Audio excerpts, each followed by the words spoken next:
My name is Zena Lowe, and I will be your narrator for this segment of our spring workshop, Private School Updates.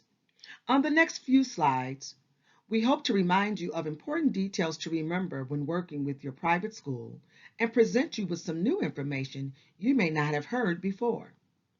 We will walk you through how to build or reinforce a positive relationship with your private school, how you can help them meet timelines and consultation requirements, answer some common concerns about private school carryover, what evidence you need to keep to demonstrate the support you have provided them, and finally, answer to some common questions from the field.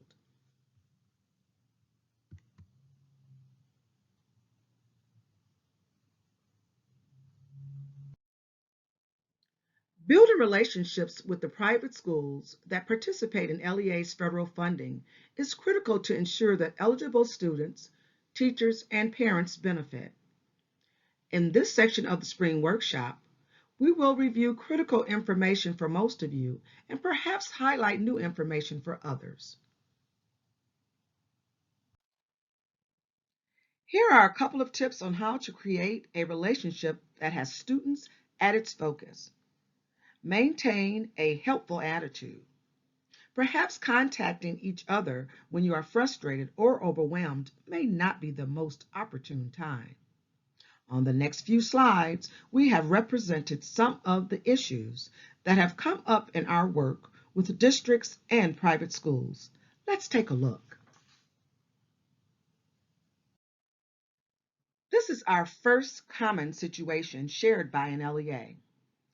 We sent out invitations, had two private schools respond positively about participating in Title I Part A. One of them has not attended any consultation meetings, and the other attended the meeting but is unprepared. How can these issues be resolved? Here are several solutions. Consider including a timeline with a due date accompanying the invitation. Consider sharing federal guidelines and the consolidated application due dates as it relates to consultation in the invitation letter. Send the invitation letter earlier, perhaps in March or April. A second situation that is often common has to do with private schools not adhering to timelines. One of the private schools fails to meet the timeline. We have outlined several solutions for your consideration. Send a second letter with a shorter timeline. A follow-up phone call or email could get a response. Notify the private school that failure to respond by deadline or due date will delay its participation until the next school year. Remember, it is critically required that you keep documentation of all communications between LEA and private schools. This is important for both parties. Include noncompliance implications that have the potential of jeopardizing timely approval of funds and change of obligation date. Implications such as failure to meet with the public school in a timely manner, failure to identify needs, or refusal of services. Private school carryover. The LEA has a requirement to expend a portion of their funds to provide services in private schools for the benefit of students who attend those schools. The responsibility to spend the funds and ensure services are delivered remains with the LEA and only is waived to the extent that the private school declines such services or presents other barriers to provision of such services, such as failure to meet with the LEA in a timely manner, failure to identify needs, or refusal of services. Hot topics concerning carryover include identified private school carryover, continued, timely, and meaningful consultation, declined carryover, repeat carryover, 15% carryover limit. A written internal process for tracking carryover must be implemented by the LEA. Identify carryover for each private school for each funding source based on prior year's equitable services calculated minus expenditures. Remember, just like the LEA, private schools cannot carry over the previous year's carryover. Keep in mind that if a private school has not received 100% of their services from the previous year, the LEA may not overdraw in one function code to zero out carryover in the final expenditure report. The private school is entitled to their allocated services from the prior year. Even though it is allowable for an LEA to go over in a function code by 10%, it can't happen if there should be carryover for the private school. Federal legislation says that the LEA must work with their private schools to allocate and provide services with their carryover. The carryover tab will be added back to the Equitable Services Calculation Worksheet for the 2022-23 school year, determining Title II, III, and IV services. Carryover for Title I will be reflected in Nexus.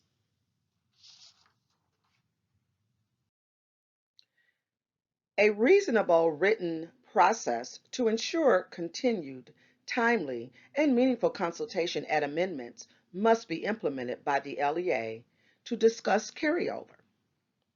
Send a letter or email with the amount of carryover and final equitable services amount that is available for each private school that includes a response timeline, asking the private school to identify what additional services they may need to continue work on their plan.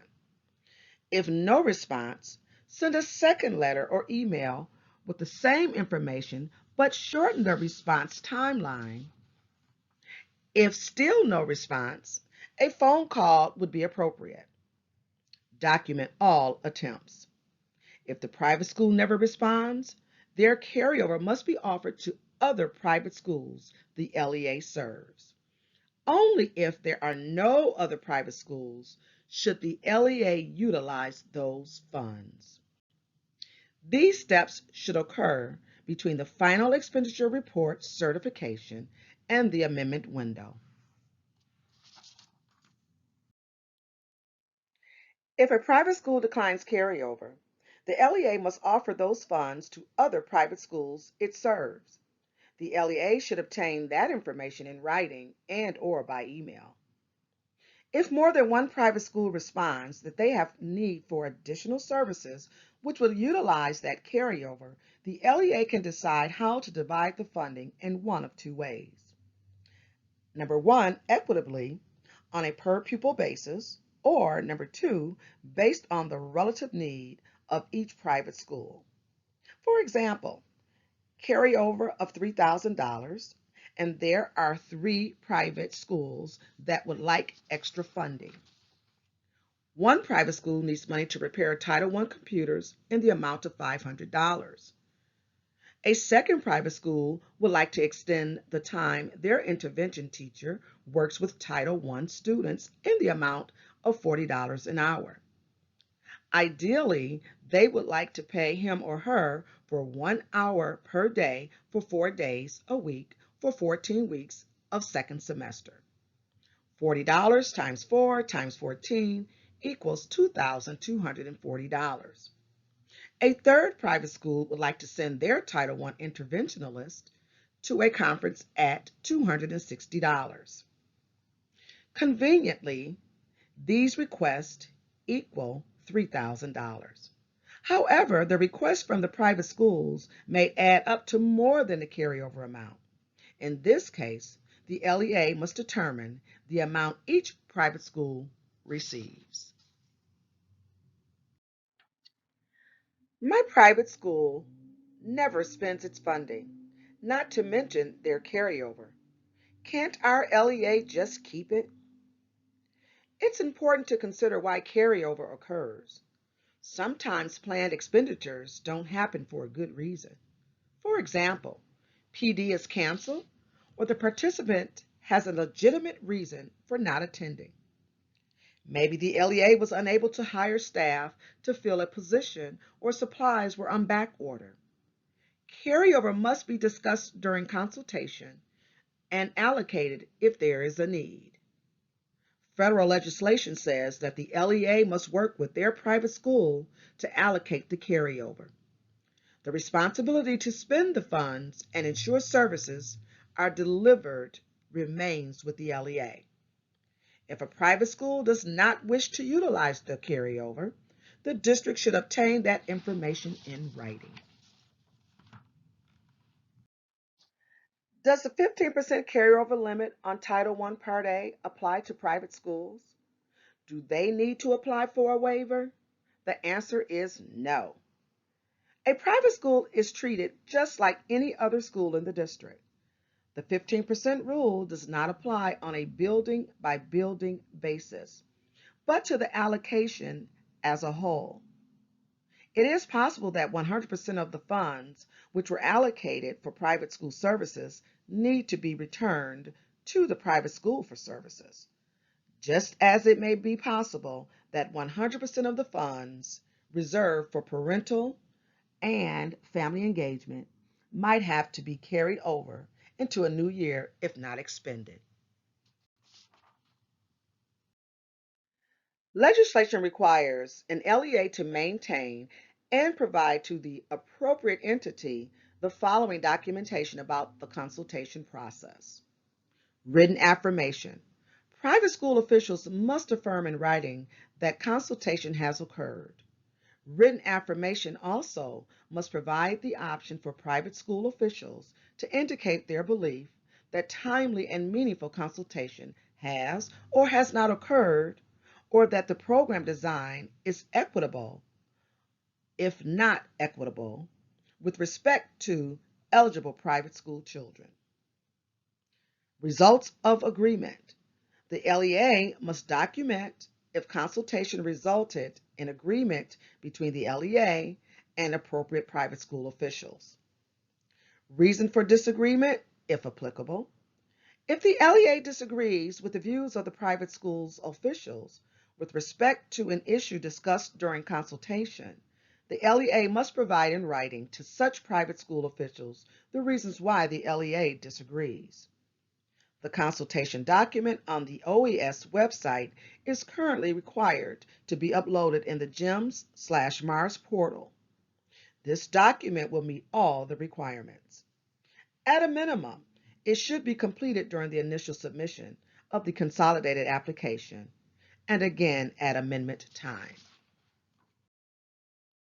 In addition to the required documentation discussed on the previous slide, it is also good practice for an LEA to keep the following documentation: copies of emails and letters, signature receipts from certified mail, phone logs, meeting minutes and agendas, including virtual meetings, written processes for how the LEA works with private schools, the timeline, any other documentation the LEA has, like the Equitable Share worksheet.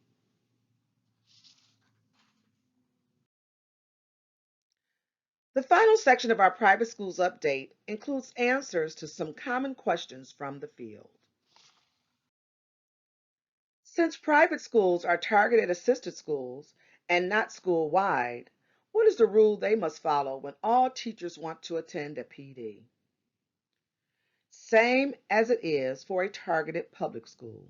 The PD must be for the benefit of targeted students and/or costs prorated to the degree that the benefit is realized by identified versus all students.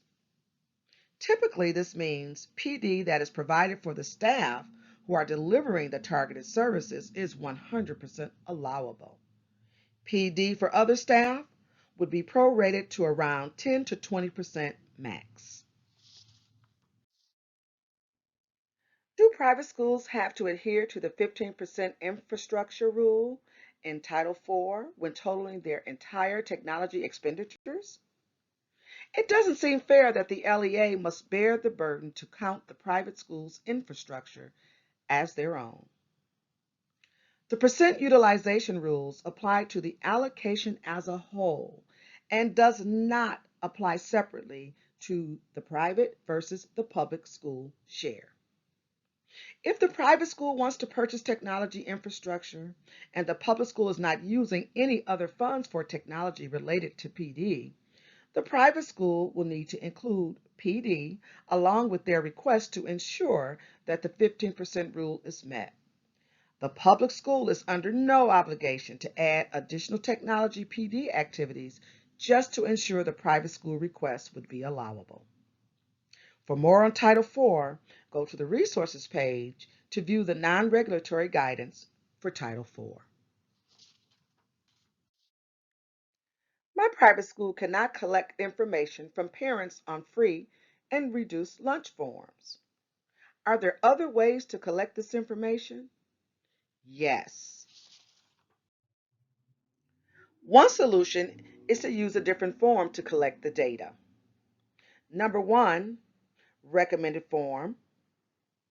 CEP Household Information Report with annual income ranges school year 21-22. This form must be updated and used annually. Number two, other forms and their translations are available for collecting income data on the Food and Nutrition website. Number three, the legislation also outlines 3 more ways for collecting the data to determine poverty rates for private schools. See non-regulatory guidance providing equitable services to private schools for eligible children, teachers, and families, updated 2019. Read the non-public school education / equitable services guidance PDF, page 19, questions B11 through 14, for 4 methods for determining poverty rates. Go to the resource document under Private School Updates for access to these links.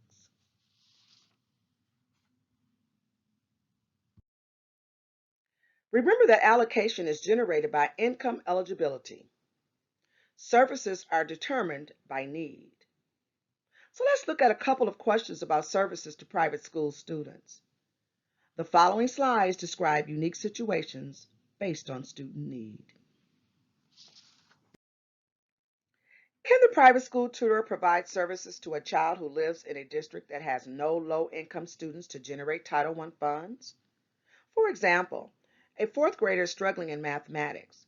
His teacher has referred him to the Title I teacher who tutors Title I students after school 3 days a week.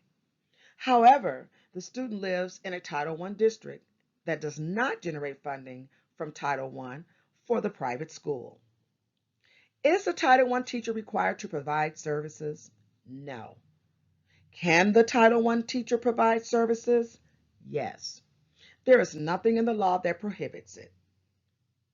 34 CFR 200.62, Section B1I, defines in part Title I eligible private school children as those who reside in a participating Title I public school attendance area of an LEA, regardless of whether the private school they attended is located in the LEA.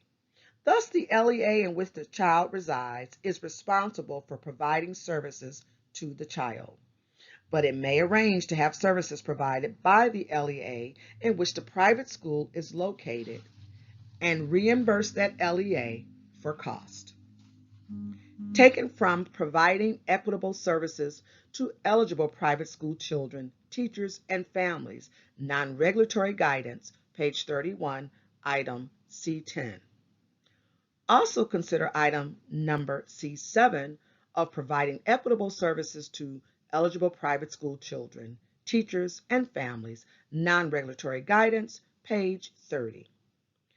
Number 1, an LEA, in consultation with appropriate private school officials, determine the appropriate Title I services based on the academic needs of the private school students. Title I services may be provided in subject areas or at grade levels that are different from those provided to public school students. Finally, these services must hold reasonable promise that the academic performance of private school participants will improve. Taken from ESEA Section 117A1, capital A, 34 CFR 299.64, Section B, 2I, 34 CFR 200.64, Section B, 21, double IB. If an LEA attempts to serve too many students at the private school given the available resources, it increases the likelihood that the services will fail to improve academic performance for the private school students. An LEA must prioritize services for those students most at risk of failing. Taken from ESEA 1115 C1B. Can the Title I private school tutor provide services to students who are outside of the grade levels serviced by the participating public schools? For example, if the public school only serves grade levels K through 3, but the private school child is from grade 5, could he or she receive services from the after-school Title I teacher? Is the Title I teacher required to provide services?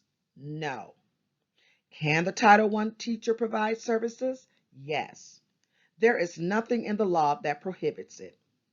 Once again, item C7 of providing equitable services to eligible private school children, teachers, and families, non-regulatory guidance, page 30, item C7 answers this question.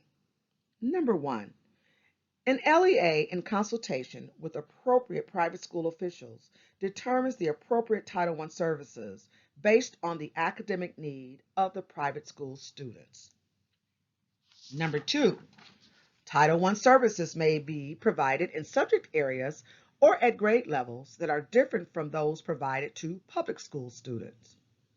Number 3, these services must hold reasonable promise that the academic performance of private school participants will improve.